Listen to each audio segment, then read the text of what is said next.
अपना स्वास्थ्य बनाए रखने के लिए, अपना आरोग्य निरामय रहने के लिए जो बीमारियों को प्रतिरोध करे, ऐसी जीवन शैली कितनी आवश्यक होती है, ये तो हम सभी जानते हैं। बीमार होकर दवाइयाँ लेते रहने के बजाय पौष्टिक, सादा और ताजा आहार तथा नियमित व्यायाम हमारे लिए कितना अच्छा है, ये भी हम सभी जानते हैं और जितना हो सके एवं जैसा हो सके आचरण में भी लाते हैं। लेकिन इसी के साथ एक बहुत ही महत्वपूर्ण चीज है स्वस्थ मन। खुश, तनाव मुक्त और खुला जीवन आरोग्य के लिए बेहद आवश्यक होता है।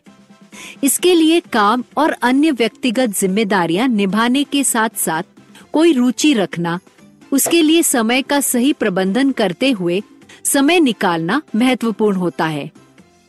साथ ही हमारे रिश्तेदारों से, दोस्तों से खुलकर बातचीत कर पाना भी तनाव से मुक्ति देने वाला साधन होता है। कभी कभी ऐसी परिस्थिति निर्माण होती है कि हमारे मन में लगातार नकारात्मक विचार आते रहते हैं। खासकर ऐसे समय पर हमारी रुचि, हमारे दोस्त, परिवार से मिलने वाला अपनापन, हमारे अपने लोग, ये सारी बातें दवाई जैसे काम आती हैं। इसलिए स्वस्थ मानसिकता और आरोग्य इत्यादि सारी चीजों का एहसास बनाए रखना हमेशा हमारे लिए लाभदायक होता है।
नमस्कार। सत्र 7 में आप सभी का स्वागत। इस सत्र का विषय है तनाव और क्रोध से निपटना, यानी स्ट्रेस एंड एंगर मैनेजमेंट। इस सत्र में हम समझेंगे तनाव और तनाव की वजहें, तनाव के लक्षण, पलायन प्रक्रियाएं, तनाव प्रबंधन, क्रोध से निपटना, क्रोध की प्रतिक्रिया, निष्क्रिय आक्रामकता, क्रोध से रचनात्मक ढंग से निपटना। पहले हम चर्चा स्ट्रेस के बारे में करेंगे। पहले देखते हैं स्ट्रेस क्या होता है। हम बहुत ही चुनौतीपूर्ण जिंदगी जीते हैं। इस जिंदगी के चुनौतियों से जूझते जूझते हमें बहुत सारी रुकावटें आती है। इन रुकावटों का सामना करते वक्त हम बहुत ही तनावपूर्ण महसूस करते हैं। यानी जब परिस्थिति और हमारी क्षमताएं इनके बीच का अंतर बढ़ जाता है, तब हम तनाव महसूस करते हैं। तनाव यानी हमारी शरीर और मन की एक प्रतिक्रिया होती है। जब हमें ऐसा लगता है कि अब इस परिस्थिति का मुकाबला करने के लिए मेरी क्षमताएं काफ़ी नहीं हैं, तब मेरा शरीर और मन कुछ प्रतिक्रिया देता है। यह प्रतिक्रिया कुछ भावनाओं के रूप में रहती है। यानी स्ट्रेस बहुत सारी भावनाओं का मिश्रण भी है। जैसे हम स्ट्रेस महसूस करते हैं तब हमें कभी क्रोध महसूस होता है, कभी बहुत चिंतित होते हैं तो कभी बहुत दुखी और हेल्पलेस भी महसूस कर सकते हैं। यानी स्ट्रेस एक बहुत सारी भावनाओं का मिश्रण है और हमारी परिस्थिति की मांगे और हमारी क्षमता, इनके बीच का अंतर बढ़ जाने वाली स्थिति है। अब देखते हैं तनाव के प्रकार। तनाव के दो प्रकार होते हैं, सकारात्मक तनाव और नकारात्मक तनाव। आप जब तनाव शब्द सुनते हैं यानी स्ट्रेस ये शब्द सुनते हैं, तब हम सभी को लगता है कि स्ट्रेस हमारे ज़िंदगी में ज़रूरी नहीं है, स्ट्रेस जैसी कुछ चीज़ होनी ही नहीं चाहिए। लेकिन असलियत में कुछ और ही है। हमारी रोज़ाना ज़िंदगी जैसे चलती है, जैसे हम सुबह उठ के हमारे काम पे चलते हैं, उस सभी चीज़ों के लिए हमें थोड़ा स्ट्रेस यानी थोड़ी तनाव की बहुत ज़रूरत होती है।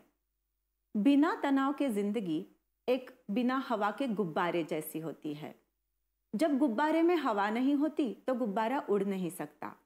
उसी तरह जब हमारी ज़िंदगी में तनाव ना हो तो ज़िंदगी चलना नामुमकिन है। जितना तनाव हमारी ज़िंदगी की रोज़ाना चीज़ों के लिए ज़रूरी है, उसे ही हम बोलते हैं यू स्ट्रेस यानी सकारात्मक तनाव। जैसे देखो, अगर सुबह उठ के आपको कॉलेज में जाना है और आज आप 5 मिनट ज़्यादा ही सोए हो, तब आपको पता है अब तैयार होने के लिए मेरे पास सिर्फ 25 मिनट है। तब क्या होता है, आप कुछ तनाव महसूस करते हैं और उस तनाव के वजह से आप अपनी रोज़ाना क्रिया जो है वो थोड़ी जल्दबाजी में कर लेते हैं और वक्त से अपने लेक्चर के लिए पहुंच जाते हैं।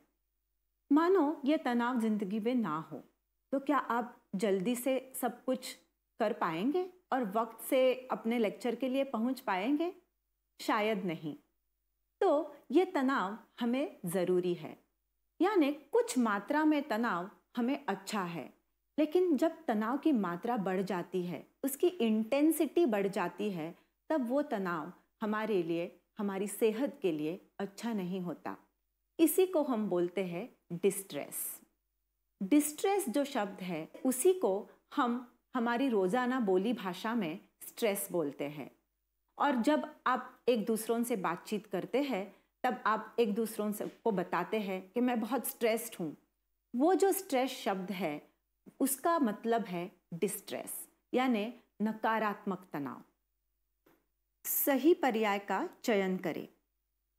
जॉब इंटरव्यू से पहले थोड़ा टेंशन महसूस होना,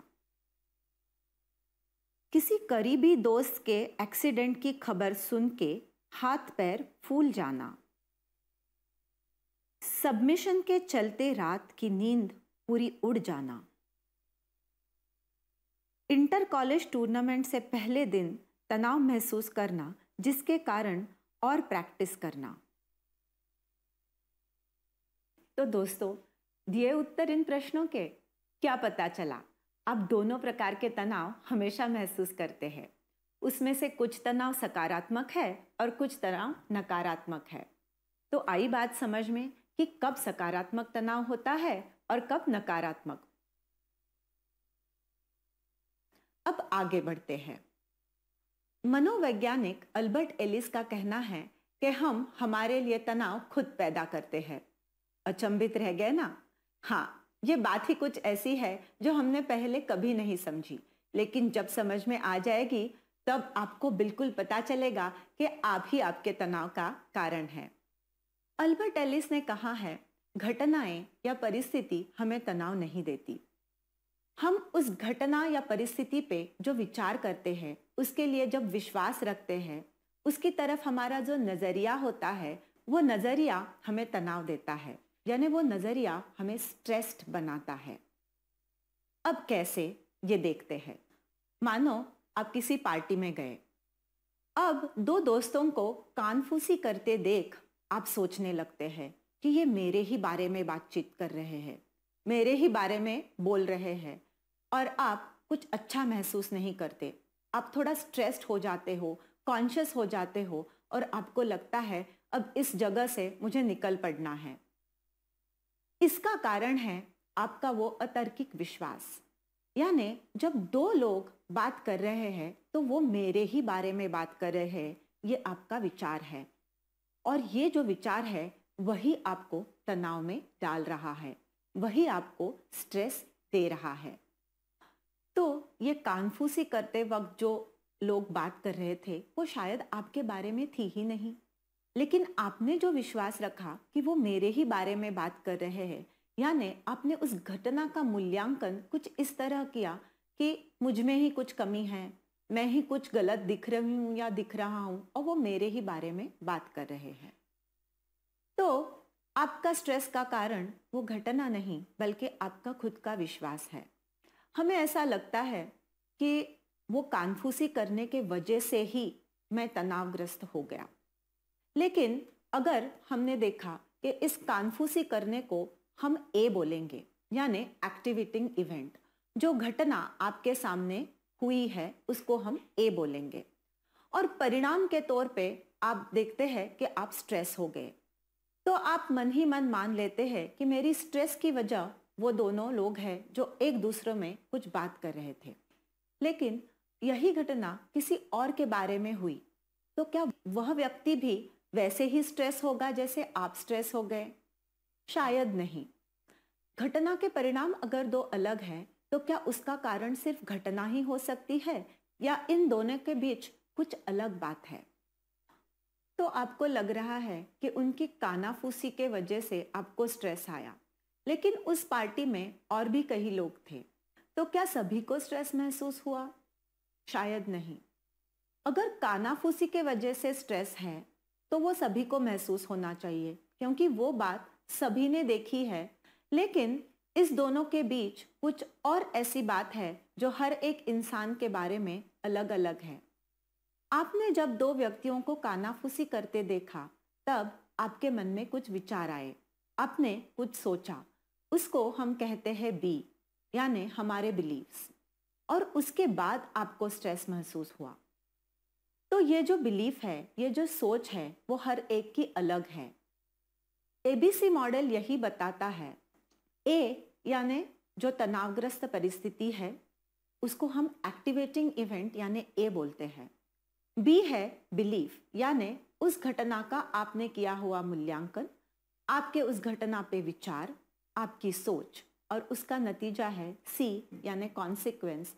यहाँ वो कॉन्सिक्वेंस है स्ट्रेस, यानी उस घटना के परिणाम आपके सोच के वजह से है, ना कि उस घटना के वजह से। और एक उदाहरण के साथ इसे अच्छे से जान लेते हैं। क्या आपने सोचा है एक ही घटना के परिणाम अलग अलग होते हैं? मानो सारे दोस्त इकट्ठा बैठे हैं और आपने सोचा कि लंबी सैर पे चलते हैं। ये बात सुन के आप बहुत ही खुश हो गए, लेकिन आपका एक दोस्त थोड़ा चिंतित हो गया और दूसरा एक दोस्त बहुत ही असहायता महसूस कर रहा है। जब आपने उनको पूछा तो वो बोले कि अभी इस सैर पे जाने के लिए पैसा इकट्ठा करना थोड़ी मुश्किल बात है। तो तीसरे दोस्त ने कहा कि वहां जाना थोड़ा डेंजरस है, वो इतनी सेफ जगह नहीं है। तो आपने देखा कि हर एक की उस घटना के प्रति कुछ अलग सोच थी, और उस सोच का परिणाम था उनकी भावना। यानी जिसको चिंता महसूस हुई उसने ये सोचा कि इसके लिए मैंने पैसे कहाँ से लाऊं, और जिसने असहाय हेल्पलेस महसूस किया उसे लगा होगा कि अब इनको कैसे समझाऊं कि वो जगह बहुत डेंजरस है, सेफ नहीं है। और आप क्यों खुश हो गए? क्योंकि आपने सोचा दोस्तों के साथ घूमने में बहुत मजा आएगा। तो अलग अलग सोच, अलग अलग परिणाम। घटना एक, लेकिन परिणाम अलग अलग। और एक उदाहरण देखते हैं जिसमें हम देखेंगे अगर हमने अलग तरीके की सोच रखी तो परिणाम बहुत ही अलग होते हैं। रिजल्ट का दिन, सभी ने इसे महसूस किया है। रिजल्ट लगता है और कोई अनुत्तीर्ण हो जाता है। अनुत्तीर्ण होने के बाद उसके मन में कुछ सोच आती है कि मैं लायक नहीं हूँ, मैं किसी के लायक नहीं हूँ, मेरी जिंदगी में कुछ अब नहीं बचा, अब मेरा कुछ नहीं हो सकता, और इसका परिणाम होता है डिप्रेशन। अब इसी परिस्थिति में अगर सोचा कि मैं कुछ अलग सोच रखूंगा, यानी अभी मैं अनुत्तीर्ण हो गया हूँ, ये अच्छी बात नहीं है, लेकिन इसका मतलब ये है कि मैंने कम परिश्रम लिए हैं। क्षमताएं शायद मेरे पास है, लेकिन क्षमताओं का इस्तेमाल मुझे करना चाहिए, और कुछ वक्त अगर मैं पढ़ाई में दूंगा तो शायद मुझे पास होना मुमकिन है। इस सोच के वजह से उसको दुख जरूर होगा, लेकिन वो डिप्रेस्ड नहीं होगा। क्या फर्क होता है डिप्रेस्ड और दुख होने में? डिप्रेशन ये बहुत ही स्ट्रॉन्ग, गहरी भावना है जो हम पे हावी हो जाती है, और फिर हमारा वर्तन हमारे हाथ में नहीं रहता। लेकिन दुख जो है, उस दुख की मात्रा थोड़ी कम रहती है, वो कम गहरी होती है। कुछ वक्त के लिए हम डिस्टर्ब हो जाते हैं, लेकिन फिर उसके बाद हम काम पे लग जाते हैं। तो सोच अलग और परिणाम अलग, यह है अल्बर्ट एलिस का एबीसी मॉडल। निम्नलिखित विधानों पे गौर कीजिए और उनके अधोरेखित बिलीफ समझिए। पिछले साल आईआईटी हॉस्टल में रहने वाले मोहन ने इम्तिहान में कम स्कोर आने के कारण खुदकुशी का प्रयास किया। मेघा यह समझती है कि बॉस कैसा भी बर्ताव करे, घर जाते वक्त हंसमुख रहना उसकी खुद की चॉइस है।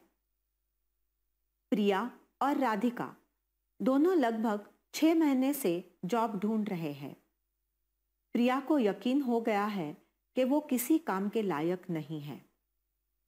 कामयाबी न पाने पर राधिका अपने प्रयास की दिशा बदलने में जुटी है। हमने इससे पहले सुना है कि beauty is in the eyes of the beholder. अब हम कहेंगे stress is in the eyes of the beholder, यानी स्ट्रेस हमारे रिस्पॉन्स का नतीजा है, और ये जो रिस्पॉन्स है वो हम चूज कर सकते हैं, उस पे हमारा पूरा नियंत्रण होता है। प्रोफेसर हैंस सैली ने स्ट्रेस पे बहुत संशोधन किया है। उन्होंने लोगों को 2 श्रेणियों में बांटा है। वो कहते हैं कि कुछ लोग रेस के घोड़े की तरह होते हैं और कुछ लोग धीमे कछुए की तरह होते हैं। रेस के घोड़े को अगर हम सीमित छोटी जगह पे बांध के रखें तो उसे घुटन महसूस होगी और वो स्ट्रेस हो जाएगा, और अगर कछुए को हमने ट्रेडमिल पे दौड़ाया तो वो बहुत थक जाएगा और शायद मर भी सकता है। तो हर एक का तनाव का कुछ अलग स्तर होता है। हमारा तनाव का स्तर इस रेस के घोड़े और उस कछुए के बीच कहीं भी हो सकता है, वो हमें खोजने की जरूरत है। आपके तनाव का स्तर चाहे कुछ भी हो, लेकिन जब आप जिंदगी में कुछ बदलाव महसूस करते हैं तब आप जरूर तनावपूर्ण हो जाते हैं। जैसे एक स्कूल से दूसरे स्कूल में एडमिशन, एक जगह से दूसरी जगह पे रहने जाना, बीमारी, नज़दीकी रिश्तेदार की मौत, ये सारी जो चीज़ें हैं वो हमारे ज़िंदगी में होती रहती हैं, और इस बदलाव के कारण हम स्ट्रेस महसूस करते हैं। हमें ऐसा लगता है कि बड़े बदलाव से बड़ा स्ट्रेस आता है, लेकिन ये भी सही है कि कई सारी छोटे छोटे बदलाव बड़ा स्ट्रेस पैदा कर सकते हैं। जैसे कि एक ही दिन में अगर आपकी गाड़ी की चाबियां खो गई, फिर आपने कैसे भी उसको ढूंढ लिया, फिर निकले तो गाड़ी पंचर हो जाती है। गाड़ी पंचर होने के कारण आप लेट पहुंचते हो। लेट पहुंचने से आपको आपके प्रोफेसर कुछ पनिशमेंट देते हैं। अब ये छोटी छोटी चीज़ जब इकट्ठा आ जाती है तब वो बड़ा तनाव पैदा कर सकती है। इससे जूझने के लिए हम कुछ सकारात्मक चीज़ें कर सकते हैं, लेकिन सबसे महत्वपूर्ण चीज़ ये है कि आपने उस परिस्थिति में क्या सोच रखी।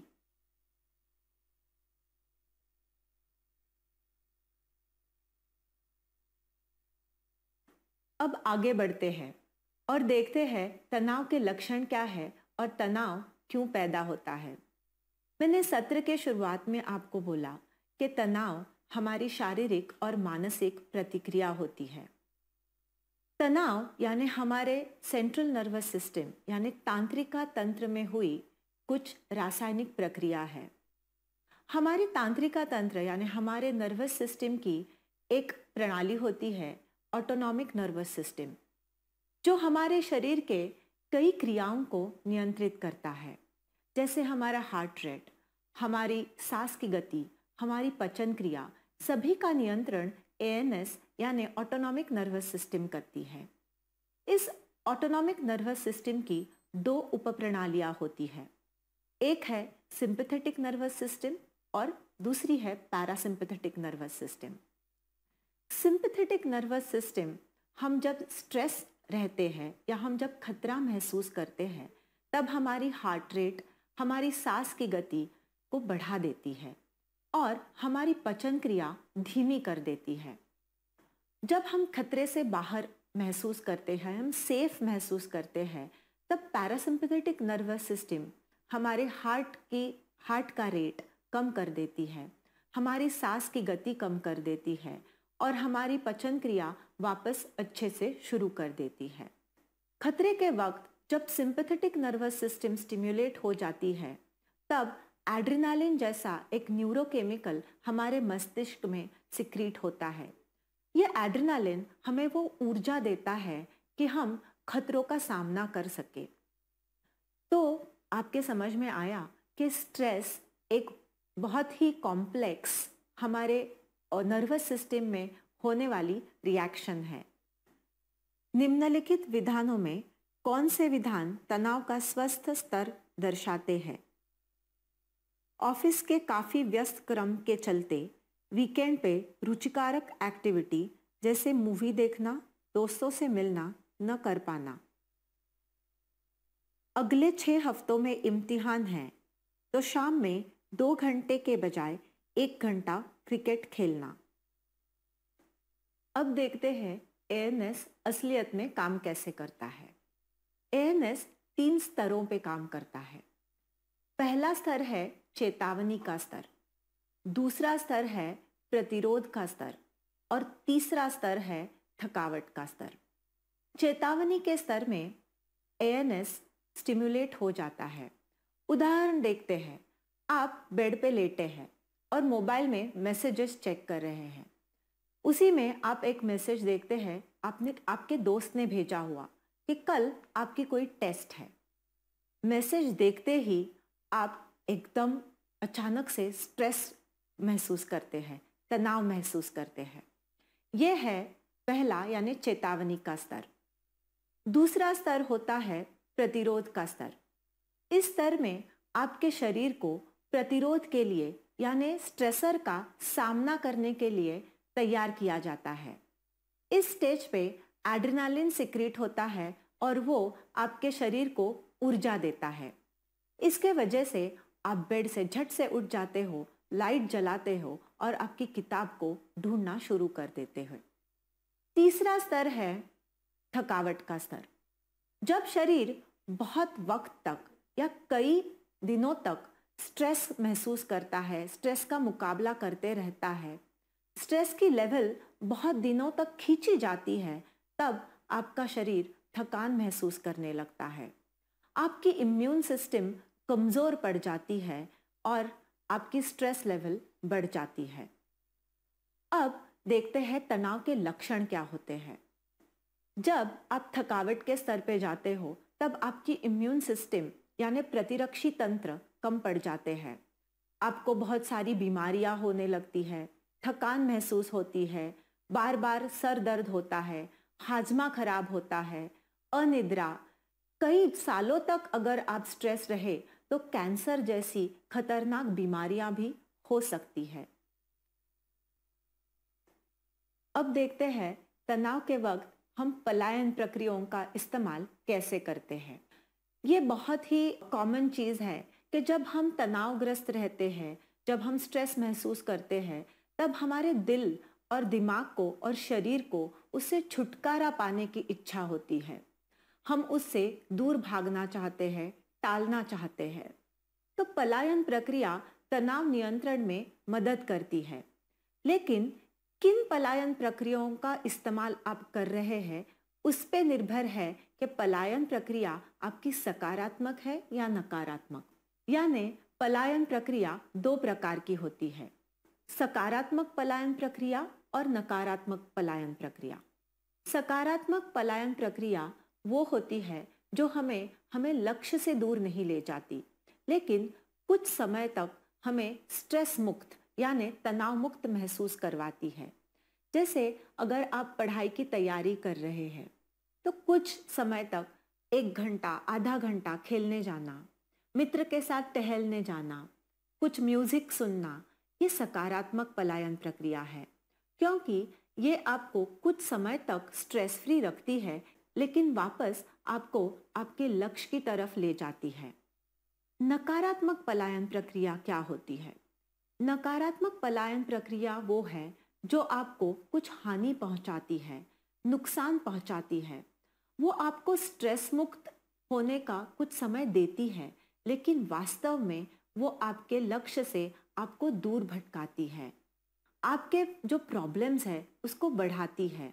जैसे स्ट्रेस फ्री महसूस करने के लिए नशीली चीज़ों का सेवन करना, अल्कोहल यानी शराब पीना, सिगरेट का इस्तेमाल करना, ये सब जो चीज़ें हैं इसको हम नकारात्मक पलायन प्रक्रिया बोलते हैं, क्योंकि ये आपके शरीर को और आपके सेहत को हानिकारक है।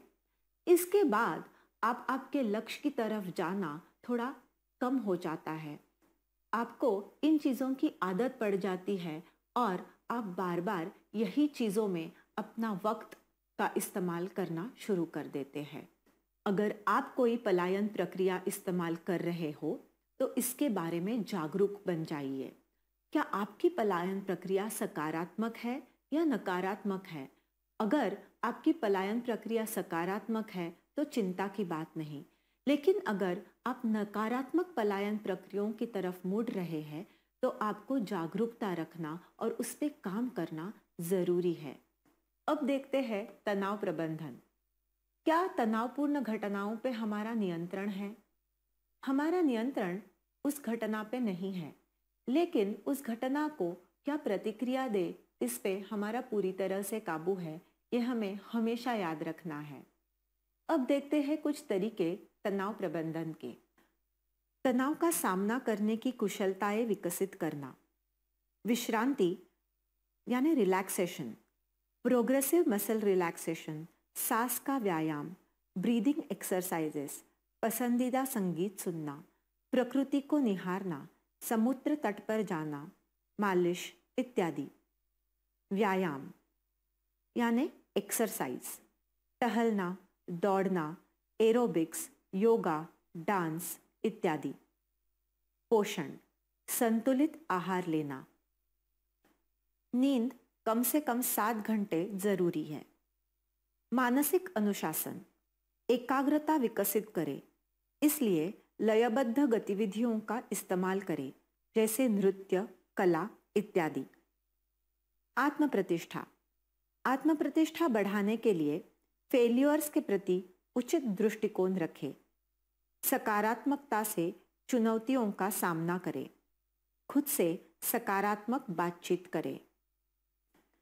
मानसिक प्रेरणा, तरोताजा करने वाली मनोरंजक गतिविधियों के लिए समय निकालें। मनोरंजन, शौकिया, खेलकूद, अमोद प्रमोद वाली गतिविधियां अपनाएं, जैसे फोटोग्राफी, पेंटिंग, चित्रकारिता, भ्रमण, बागवानी, नए आविष्कार आदि। आध्यात्मिकता, ध्यान, प्रार्थना, मनन, चिंतन। वास्तविकता जांच कीजिए। खुद को यह सवाल पूछें, क्या मैं ज़्यादा प्रतिक्रिया दे रहा हूँ? किसी अन्य के साथ ऐसा होने पे मैं कैसा देखूंगा, कैसे विचार करूंगा? बुरे से बुरा क्या हो सकता है? समायोजित रवैया आपकी परेशानी और तनाव को कम कर सकता है। हंसकर टाले यानी ह्यूमर का इस्तेमाल कीजिए। परिस्थिति का हल्का पक्ष देखे, जो मज़ेदार लगे। गलतियों से सीखे। रिश्ते, सहायक नेटवर्क बनाइए। समय प्रबंधन यानी टाइम मैनेजमेंट, प्राथमिकताएं तय कीजिए। प्रायोरिटी लिस्ट बनाइए। समय बर्बाद करने वाली चीज़ें पहचानिए। स्पष्टता, लक्ष्य की स्पष्टता। स्मार्ट लक्ष्य तय करें, उसकी तरफ पहुंचने की क्रमबद्ध योजना बनाएं। तो इस तरह से हमने देखा कि स्ट्रेस को कैसे मैनेज किया जाए। सबसे पहले हमने देखा स्ट्रेस क्या होता है, स्ट्रेस कहाँ से आता है। स्ट्रेस के दो प्रकार यानी यू स्ट्रेस और डिस्ट्रेस। आपकी स्ट्रेस की लेवल आपके हाथ में कैसे हो सकती है? आपका नियंत्रण आपके सोच पे है, आपकी प्रतिक्रिया पे है, ना कि उन घटनाओं पे जो आपको स्ट्रेस देती है। उसके बाद हमने देखा कि स्ट्रेस और शरीर, इसके बीच का कनेक्शन। एंड में हमने देखा कि तनाव प्रबंधन के कई सारे तरीके। अब चलते हैं क्रोध यानी एंगर मैनेजमेंट की ओर। क्रोध वो भावना है जो हमें असहायता, असंतुष्टता और शत्रुभाव का एहसास देता है। क्रोध एक बुनियादी मानवीय भावना है जो सभी मानव कभी न कभी महसूस करते हैं। अगर मैंने आपको पूछा कि आप भावनाओं का वर्गीकरण कैसा करेंगे, तो आप मुझे बोलेंगे नकारात्मक भावनाएं और सकारात्मक भावनाएं। नकारात्मक भावनाएं वो रहती है जिससे हम हमेशा दूर भागना चाहते हैं, और सकारात्मक भावनाएं वो होती है जो हमें हमेशा महसूस करने का मन करता है। तो हमें लगता है क्रोध एक नकारात्मक भावना है और वो मुझे महसूस नहीं होनी चाहिए। क्या ये सच है? देखते हैं। समझो आप रास्ते से जा रहे हैं और कोई एक छोटे बच्चे को बड़े बेरहमी से पीट रहा है। आप क्रोधित हो जाते हैं और उस बच्चे की मदद करते हैं। क्या आपका ये क्रोध नकारात्मक है? हमारे स्वातंत्र्य सेनानी जो ब्रिटिशों पे बहुत क्रोधित हो गए, और उस क्रोध का परिणाम आज हम स्वतंत्र भारत में सांस ले रहे हैं। हमारे जवान जो शत्रु पे बड़े क्रोधित होके हमारी सेवा करते हैं, क्या वो क्रोध भी नकारात्मक है? अगर ये तीन उदाहरण देखें तो आपको पता चलेगा कि हम भावनाओं का जो वर्गीकरण करते हैं, सकारात्मक भावनाएं और नकारात्मक भावनाएं, वो शायद सही नहीं है। कोई भावना सकारात्मक या नकारात्मक नहीं होती। भावनाओं का सही वर्गीकरण है मददगार भावनाएं यानी हेल्पफुल भावनाएं और अनहेल्पफुल भावनाएं। जो हमने ये तीन उदाहरणों में देखा वो क्रोध मदद करने वाला क्रोध था, और वो क्रोध जो हमें मदद नहीं करता, जो हमारे रिश्तों को, हमको, हमारे गोल को, हमारे लक्ष्य को बिखर देता है, वो क्रोध होता है जिसको हम अनहेल्पफुल क्रोध बोल सकते हैं। तो क्रोध ये भावना नकारात्मक नहीं है, और ये एक बुनियादी भावना है जो हमें हमेशा महसूस होने ही वाली है। क्रोध के परिणाम: असहायता महसूस होना, लक्ष्य से भटका देता है क्रोध, ऊर्जा खींच लेता है क्रोध, निराश महसूस करना पड़ता है जब हम क्रोधित होते हैं। तो हमने देखा क्रोध क्या है और क्रोध के परिणाम क्या होते हैं। अब देखते हैं कि क्रोध एक भावना है। अब ये जो भावनाएं हैं, अगर हम इंग्लिश डिक्शनरी में देखी जाए तो 1000 से ज़्यादा भावनाओं का वर्णन है। उसमें से एक है क्रोध। हम क्रोध रहित या क्रोध मुक्त तो नहीं हो पाएंगे, क्योंकि हर एक भावना हमें कभी न कभी महसूस होने ही वाली है। तो क्या है हमारे नियंत्रण में? हमारे नियंत्रण में है क्रोध की मात्रा तय करना, यानी मुझे कितना क्रोधित होना है ये मेरे हाथ में है। अगर हम किसी भी भावनाओं को रंगों से कंपेयर करें तो आपको ये बात अच्छी तरह से समझ में आएगी। जैसे रंगों की अलग अलग छटा होती है, वैसे भावनाओं की भी छटा है। अगर हम क्रोध की छटा देखें तो क्रोध ये बहुत ही गहरी छटा है। उसके बाद थोड़ी कम गहरी छटा होती है गुस्सा। उससे भी और कम होता है चिड़चिड़ापन। उससे और कम नाराजगी। यानी क्रोध की कुछ अलग अलग छटाएं हमने अभी देखी। क्रोध, गुस्सा, चिड़चिड़ापन, नाराजगी। मैं क्रोधित ना हूं यह संभव नहीं है, लेकिन मुझे कितना क्रोधित होना है इस पे मेरा पूरी तरह से नियंत्रण है। इस सत्र के शुरुआत में हमने अल्बर्ट एलिस का एबीसी मॉडल देखा। एबीसी मॉडल के अनुसार हमारे नियंत्रण में क्या है? हमारे नियंत्रण में ना वो घटना है ना वो कॉन्सिक्वेंस। कॉन्सिक्वेंस में नियंत्रण हम रख सकते हैं अगर हम सतर्कता से देखें कि हमारे नियंत्रण में बी यानी हमारी बिलीफ यानी हमारे विचार पूरी तरह से है। हमारे नियंत्रण में है हमारे विचार, हमारी भावनाएं और हमारा वर्तन यानी हमारा बिहेवियर। एबीसी प्रिंसिपल को अच्छी तरह से जानने के लिए एक उदाहरण लेते हैं। मानो आप कॉलेज जा रहे हैं अपने स्कूटर पे। आप अच्छी तरह से स्कूटर चला रहे हैं, लेकिन पीछे से कोई बहुत ही स्पीड में आया हुआ बंदा आपको बुरी तरह से ओवरटेक करके चला जाता है। इसके वजह से आपका थोड़ा बैलेंस जाता है और उसके बाद आप महसूस करते हैं क्रोध। उस क्रोध के वजह से आप चिल्लाने लगते हैं, उसका पीछा करने लगते हैं, उसको रोकने की कोशिश करते हैं, लेकिन वो नहीं रुकता। अब उसने ओवरटेक करना और कॉन्सिक्वेंस के तौर पे आपने जो महसूस किया हुआ क्रोध, उसके बीच जो आपके विचार है वो कैसे रहे होंगे। शायद आपने सोचा होगा कि ये ऐसे कैसे कर सकता है, ये बहुत ही डेंजरस चीज़ है। अगर मुझे कुछ हो जाता तो मेरा बैलेंस भी जा सकता था। मुझे ये बिल्कुल सहन नहीं हो रहा और मुझे अभी के अभी उसे सबक सिखाना ज़रूरी है। इस सोच के वजह से आप क्रोधित हो गए, अपने लक्ष्य से भटक गए। शायद आपको कोई दूसरा रास्ता लेना था, लेकिन आप उस बंदे का पीछा करने के लिए किसी अलग रास्ते पे चले जाते हैं। उसके बाद आप असहाय भी महसूस करते हैं क्योंकि वो बंदा तो रुकने का नाम नहीं लेता। अब शारीरिक तौर पे आपकी दिल की धड़कन बहुत बढ़ जाती है, असहाय महसूस होता है, थकावट का एहसास होता है और बहुत ही हेल्पलेसनेस लगता है। इसी घटना को अगर हम थोड़े अलग तरीके से देखें कि अगर ओवरटेक करने के बाद आपको कुछ अलग विचार आए, ये जो उसने किया वो सही नहीं है, मेरा बैलेंस जा सकता था लेकिन वो नहीं गया, मैंने वक्त से संभाल लिया, और इस सोच के साथ आप आपकी स्कूटर थोड़ी बाजू में लेके रुक जाते हैं।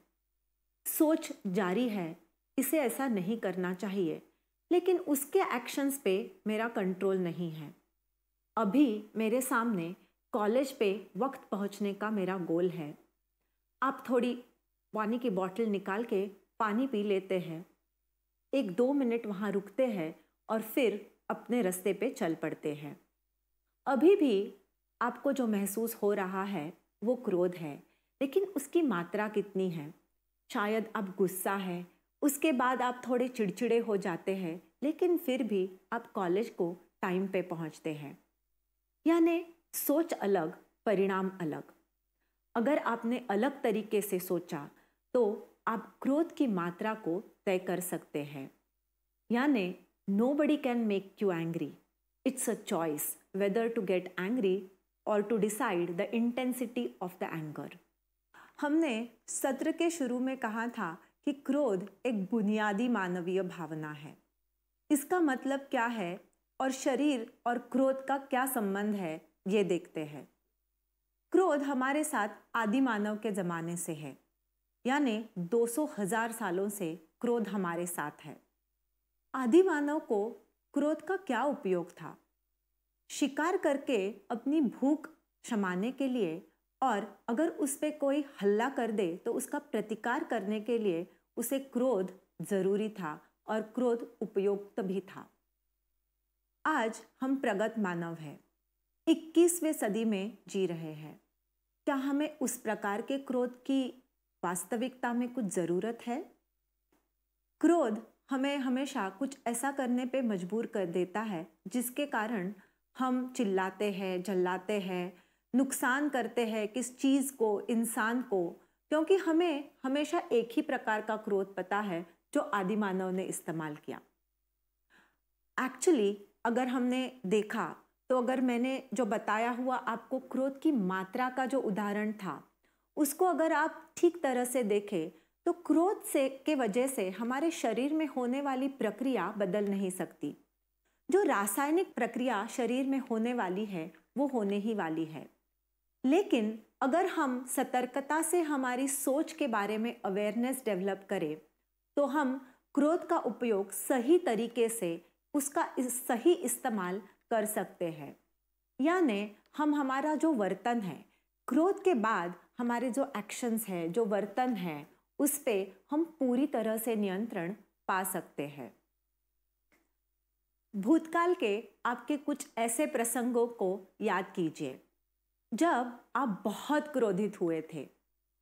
क्या थी आपकी सोच, क्या थे आपके विचार? अगर उसी की तरफ कुछ अलग नजरिए से देखें, कुछ अलग विचार करें, तो क्या आपकी एक्शंस कुछ अलग नजर आ रही है? आदि मानव को वो जो क्रोध था उसका इस्तेमाल जीवन मरण वाले प्रश्नों के लिए हुआ था। क्या आज हमारे सामने ऐसे जीवन मरण वाले प्रश्न होते हैं? किसी ने कुछ चीज भूल जाना या हमें पार्टी पे ना बुलाना और हम बहुत क्रोधित हो जाते हैं, क्या इससे हम मरते हैं? क्या ये जीवन मरण वाले प्रश्न है? तो वो जो हमारे रिस्पॉन्सेस हैं, वो जो हमारा वर्तन है, वो क्या सही था? क्या उसे कुछ हम अलग तरीके से हैंडल कर पाएंगे? थोड़ा सोचिए और उस सारे प्रसंगों को याद कीजिए और अपने विचार को कुछ अलग तरीके से मोड़ने की कोशिश कीजिए। प्रसिद्ध अमेरिकी लेखक मार्क ट्वेन कहते हैं, anger is an acid that can do more harm to the vessel in which it is stored than to anything on which it is poured.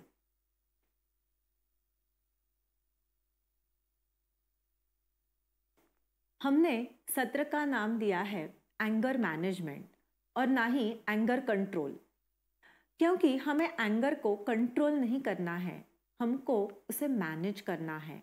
यानी क्रोध के उस हिस्से को निकाल फेंकना है जो हमारे लिए कुछ मतलब का नहीं, जो हमारे रिश्तों को, हमारे जिंदगी को नुकसान पहुंचाता है, जो हमें हमारे लक्ष्य से भटक देता है, जो हमें असहाय बनाता है और उसकी वजह से बाद में हम पछताते हैं।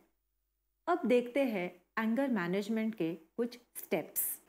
क्रोध के शारीरिक परिणामों के प्रति जागरूकता, रक्तचाप बढ़ना, दिल की धड़कन तेज हो जाना, अस्वस्थता का एहसास। सोचिए, क्या मेरे काबू में परिस्थिति है? क्या मेरे सामने वाला प्रश्न जीवन मरण का संघर्ष है? तो मेरे काबू में क्या है? मेरा नियंत्रण किस पे है? मेरे विचार, मेरा परिस्थिति का मूल्यांकन। विचारों में बदलाव लाइए, रिएक्शन से रिस्पॉन्स दीजिए। एंगर मैनेजमेंट का मंत्र, पॉज, रुकिए, इवैल्यूएट, अपने विचारों पे गौर फरमाइए, उनमें बदलाव लाइए। रिस्पॉन्ड, यानी आपकी तेज आने वाली प्रतिक्रिया के बजाय, रिएक्शन के बजाय रिस्पॉन्ड कीजिए। अब थोड़ा आगे बढ़ते हैं और देखते हैं क्रोध को हम किस तरह से व्यक्त करते हैं। क्रोध व्यक्त करने के दो अलग तरीके हैं। एक जो क्रोध व्यक्त करने का तरीका है उसे हम बोलते हैं बाहरी क्रोध, और दूसरा है आंतरिक क्रोध। बाहरी क्रोध जो हम चिल्ला के, किसी पे गाली गलौज दे के व्यक्त हो जाते हैं। और आंतरिक क्रोध वो है जो हम अंदर की तरफ मोड़ लेते हैं। देखते हैं क्या फर्क है आंतरिक और बाहरी क्रोध में।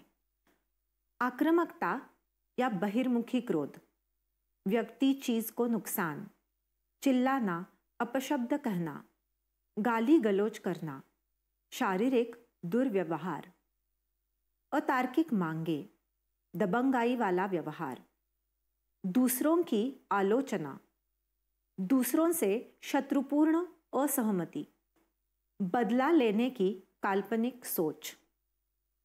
अंतर्मुखी क्रोध, उपहास या कटुता, उपेक्षा या तिरस्कार, चुप्पी वाला रवैया, खीज, दूसरों पर व्यापक रूप से अविश्वास, पीड़ित होने का एहसास, ईर्ष्या या डाह, थकावट और दुश्चिंता, अवसाद।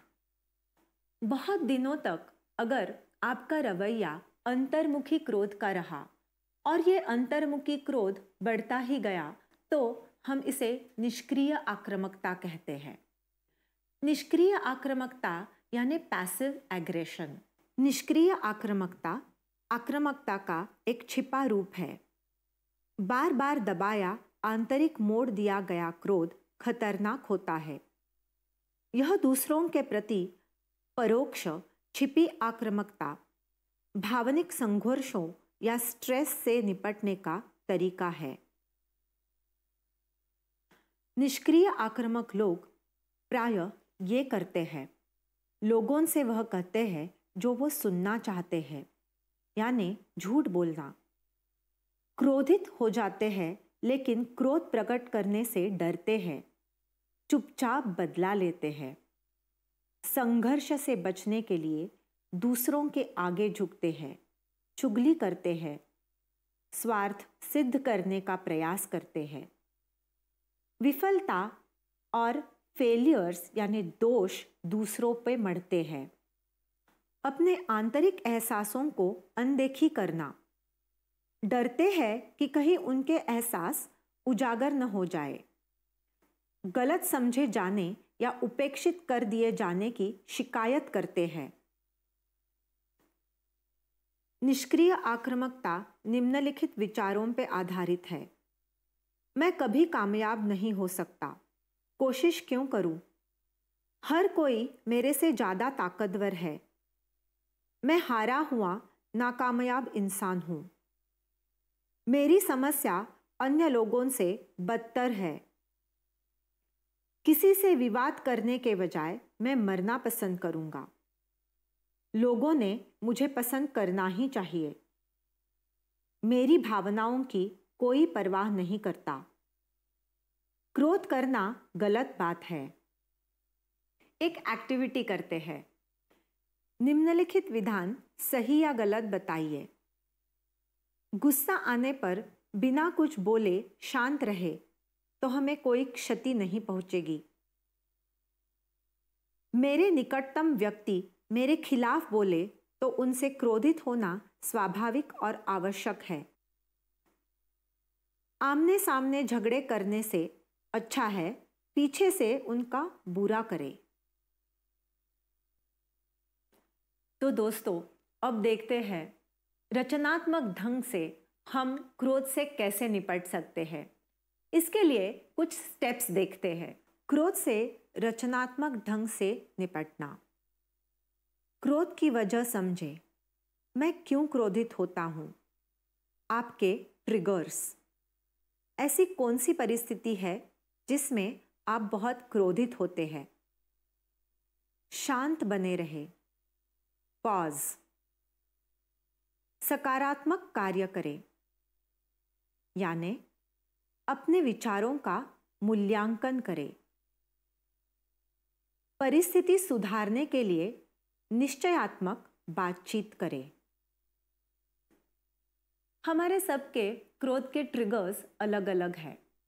जिस परिस्थिति में आप क्रोधित होंगे उस परिस्थिति में शायद दूसरा कोई और शांत भी रह सकता है।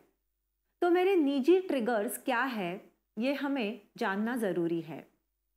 एक लिस्ट बनाइए आपके निजी ट्रिगर्स की।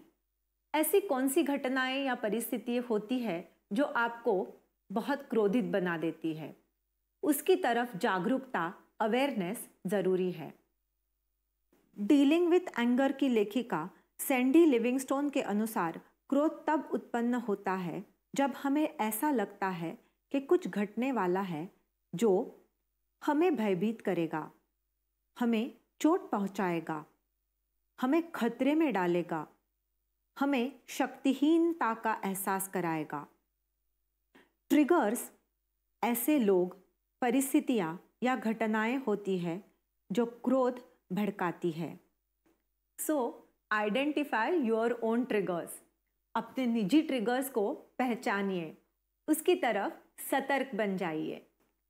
क्रोध की तीव्रता कम करने के लिए उपयोगी संकेत। किसी परिस्थिति के बारे में आप किस तरह सोचते हैं, यह उस बारे में आपके एहसास तय करता है। यदि इसमें कोई दूसरा व्यक्ति शामिल हो तो उसका नजरिया समझने की कोशिश करें। तटस्थ यानी निरपेक्ष भाव से उदासीन दर्शक की भांति परिस्थिति को देखने की कोशिश करें। क्या इसी परिस्थिति को देखने का कोई और तरीका हो सकता है, यह सोचें। क्या आप परिस्थिति को अतिरंजित या अवास्तविक रूप से देख रहे हैं? क्या आप किसी बात पर ज्यादा प्रतिक्रिया दे रहे हैं? क्रोध की तीव्रता कम करने के कुछ संदेश अभी हमने देखे। अब देखते हैं असल परिस्थिति में क्या होता है और इसका इस्तेमाल हम कैसे कर सकते हैं। मानो कि आप कॉलेज में जा रहे हैं और उस दिन आपके घर एक मेहमान आने वाले हैं। आपकी माँ को बहुत सारा काम है, तो माँ आपको बोलती है आते वक्त कुछ चीज लेके आना है। आप हाँ बोल देते हैं और कॉलेज निकल पड़ते हैं। कॉलेज में आपका दिन बहुत ही भरा पूरा रहता है। बहुत सारे प्रैक्टिकल्स, बहुत सारे सबमिशन, और दोपहर को आप थोड़ी थकावट भी महसूस कर रहे हैं। आपका आखिरी लेक्चर हो जाने के बाद आप घर निकलते हैं। भूख भी लगी है और इस वक्त आप भूल जाते हैं कि आपको वो चीज़ घर ले जानी है। जब आप घर पहुंचते हैं तो माँ तो बहुत ही परेशान है, क्योंकि उसे उस दिन बहुत काम था। मेहमान आने वाले हैं तो उनका दिन कैसे रहा होगा? बहुत सारा काम, साफ सफाई, कुकिंग, उससे भरपूर। अब आपको देखते ही वो बोलती है क्या आपने वो चीज़ें लाई? आपका जवाब होता है भूल गया या भूल गई। ये सुनते ही माँ बड़ी क्रोधित हो जाती है और आपको बोलती है एक चीज़ बताई वो भी ठीक तरह से नहीं कर पाता। आप तो ऑलरेडी बहुत ही स्ट्रेस्ड है, थकान महसूस कर रहे हैं, तो आप भी बरस पड़ते हैं। भूल गया तो क्या हुआ, नहीं याद रहा, और दोनों के बीच झगड़ा शुरू हो जाता है। अब इस वक्त आप कैसे इस्तेमाल करेंगे जो मैंने आपको बताया? अगर आपने थोड़ा खुद को एक पॉज दिया और सोचा कि मेरा जो आज का दिन है वो काफ़ी स्ट्रेसफुल रहा है, वैसे माँ का दिन भी काफ़ी स्ट्रेसफुल था। अब एक दूसरों को दोष देने से वो चीज़ घर तो नहीं आएगी, तो इस परिस्थिति में मैं क्या कर सकता हूँ? शायद माँ ने हमारा ये सत्र नहीं देखा है, लेकिन आपने तो ये देखा है, तो आप तो ये ज़रूर सीख सकते हैं कि आपको थोड़ा रुकना है। माँ को थोड़ा बोलने दो, उसकी मन की स्थिति का थोड़ा अवेयरनेस रखो। और अगर आपने माँ को बोला कि ठीक है मुझसे गलती हो गई है, लेकिन मुझे अभी बहुत भूख लगी है, मैं देखता हूँ क्या वापस जाके मैं वो चीज़ें ला सकता हूँ, और फिर उस वक्त आपने कुछ समय मांग लिया, कुछ खाया, और उसके बाद आपने जो देखा वो कुछ अलग भी हो सकता है। दो चीज़ें संभव है। एक तो माँ को भी कुछ वक्त मिल गया है अपना क्रोध कम करने के लिए, तो माँ बोलेगी चलो ठीक है मैं कुछ और बना लेती हूँ, नहीं तो वो आपको बोलेगी ये बहुत ज़रूरी है, ज़रा जाके लेके आओ। क्या हुआ? परिस्थिति में अगर एक इंसान को ये पता है कि मुझे क्रोध जो है वो मेरा चॉइस है, उसकी मात्रा मेरे हाथ में है और उसका नियंत्रण मैं कर सकता हूँ, माँ को दोष देने के वजह से कुछ होगा नहीं, कुछ हासिल नहीं होगा, तो परिस्थिति अलग तरीके से हैंडल की जा सकती है। सकारात्मक कार्य करें। यह सोचना आसान है कि दूसरे ही हमारे समस्या की जड़ है। हालांकि यह हो सकता है कि दूसरों के बारे में हमारे नजरिए में ही समस्या है। क्या मैं दूसरों को बदलने या काबू करने की कोशिश कर रहा हूं? क्या मैं इस व्यक्ति के प्रति पूर्वग्रह से व्यस्त हूं? क्या मैं अधिक छिद्रान्वेषी यानी दूसरों में दोष खोजने वाला हूं? क्या मैं सामने वाले से सामान्य से ज्यादा अपेक्षा कर रहा हूं? क्या मैं चाहता हूं लोग मेरे जैसे ही बन जाए? क्रोध से निपटने के लिए पहले तो हमें क्रोध का स्वीकार करना बहुत ज़रूरी है। यानी बहुत बार ऐसा होता है कि हम ये स्वीकार ही नहीं करते कि मैं क्रोधित हूँ। तो अवेयरनेस ऑफ योर फीलिंग्स यानी अपने भावनाओं के प्रति स्वीकार, हाँ मैं क्रोधित हूँ, जब आप स्वीकार करेंगे तभी उसे बदल पाएंगे। अगर आपको बदलाव लाना है, उस पर काम करना है, तो पहले उसको पहचानना ज़रूरी है। इसलिए क्रोध का स्वीकार कीजिए, फिर उसे मैनेज कैसे करना है ये हमने देखा है। क्रोध मैनेज करने के लिए और एक चीज़ बहुत महत्वपूर्ण है और वो है असर्टिवनेस यानी दृढ़ निश्चयता। असर्टिवनेस क्या होता है? दूसरों के आत्म प्रतिष्ठा को खतरा उत्पन्न किए बिना खुद के अधिकारों के लिए खड़ा रहना यानी असर्टिवनेस। दृढ़ निश्चयी रहने की कोशिश करें। Express your feelings, ask for what you want, say no to what you don't want. Your needs plus others needs equal to assertiveness. दृढ़ निश्चयता क्या होती है ये हमने देखा, लेकिन दृढ़ निश्चयी बनने के लिए हम क्या कर सकते हैं ये देखते हैं। परेशानी करने वाली मामूली बातों से सही वक्त निपटे, इससे पहले कि वो क्रोध पैदा करने वाली परिस्थितियां बन जाए। जरूरी मदद मांगने से पीछे न हटे। अतार्किक आग्रह मानने से इनकार करें। आप अपने साथ जैसा व्यवहार चाहते हो वैसा न मिलने पर अपनी बात कहे। ऐसा समाधान खोजे जिसमें हर किसी का हित हो। सकारात्मक रचनात्मक आलोचनाओं का और सुझावों का खुले दिल से स्वागत करें। खुद को कमतर न समझें। सक्रिय होकर सुनने का अभ्यास करें। तो ये था एंगर मैनेजमेंट यानी क्रोध से निपटना। इसी के साथ मैं उम्मीद करती हूँ कि आप अपने स्ट्रेस को और अपने एंगर को अच्छी तरीके से मैनेज कर पाएंगे। आपको आपके अगले सत्र के लिए बहुत सारी शुभकामनाएं।